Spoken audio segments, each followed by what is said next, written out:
Hello everyone, my name is Vatsala Sharma. कल मैंने आपको मॉडर्न क्लासिफिकेशन ऑफ अकाउंट्स पढ़ाया था, तो उस पर मुझे कल कमेंट आया था कि किसी को रेवेन्यू अकाउंट और एक्सपेंस अकाउंट समझ में नहीं आया। तो मैं आपको ये समझा देती हूँ दोबारा, रेवेन्यू अकाउंट और एक्सपेंस अकाउंट। रेवेन्यू अकाउंट के अंदर हमने सिर्फ सेल्स से रिलेटेड आइटम्स को रिकॉर्ड करना है। मतलब जैसे हमने नॉमिनल अकाउंट ट्रेडिशनल अप्रोच में पढ़ा था ना, कि नॉमिनल अकाउंट के अंदर हम डेबिट करेंगे सारे एक्सपेंसेस और लॉसेस को और क्रेडिट करेंगे सारे इनकम और गेन को। तो जो भी इनकम और गेन होंगे, अगर बिजनेस को इनकम और गेन होंगी, वो सारी आइटम्स रेवेन्यू अकाउंट में रिकॉर्ड की जाएगी। मतलब रेवेन्यू अकाउंट में कौन सी नेचर की आइटम्स आएंगी? इनकम और गेन से रिलेटेड आइटम्स आएंगी।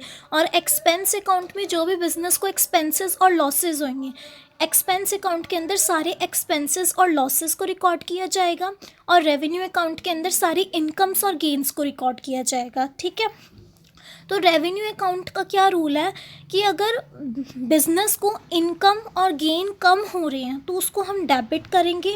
अगर इनकम और गेन बढ़ रहे हैं, अगर इनकम और गेन हो रहे हैं उस ट्रांजैक्शन से, अगर इनकम और गेन बिजनेस को हो रहा है तो उसे हम क्रेडिट करेंगे। अगर उस ट्रांजैक्शन से इनकम और गेन हमें नहीं हो रहे हैं या कम हो रहे हैं, उसको हम डेबिट करेंगे।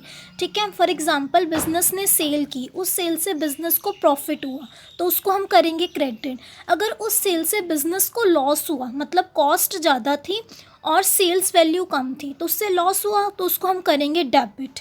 ठीक है। इसका तो ये रूल हो गया एक्सपेंस अकाउंट, कि अगर बिजनेस ने किसी को सैलरी दी तो बिजनेस के लिए तो वो एक्सपेंस है।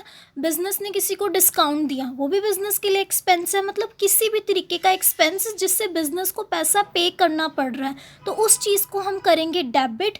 और अगर बिजनेस को कुछ मिला कि उस ट्रांजैक्शन से बिजनेस के पास पैसे आ रहे हैं, तो उसको हम करेंगे क्रेडिट। ठीक है। तो इसमें बस यही था कि रेवेन्यू अकाउंट में हमने सेल्स से रिलेटेड आइटम्स को रिकॉर्ड करना है और एक्सपेंस अकाउंट में जो भी बिजनेस के लिए एक्सपेंसेस होंगे वो एक्सपेंस अकाउंट में रिकॉर्ड किए जाएंगे। ओके, बस इसमें यही था। Okay, that's for all. आज मैं आपको इसके बेसिस पे जर्नल एंट्रीज कराऊंगी। Okay, that's for all.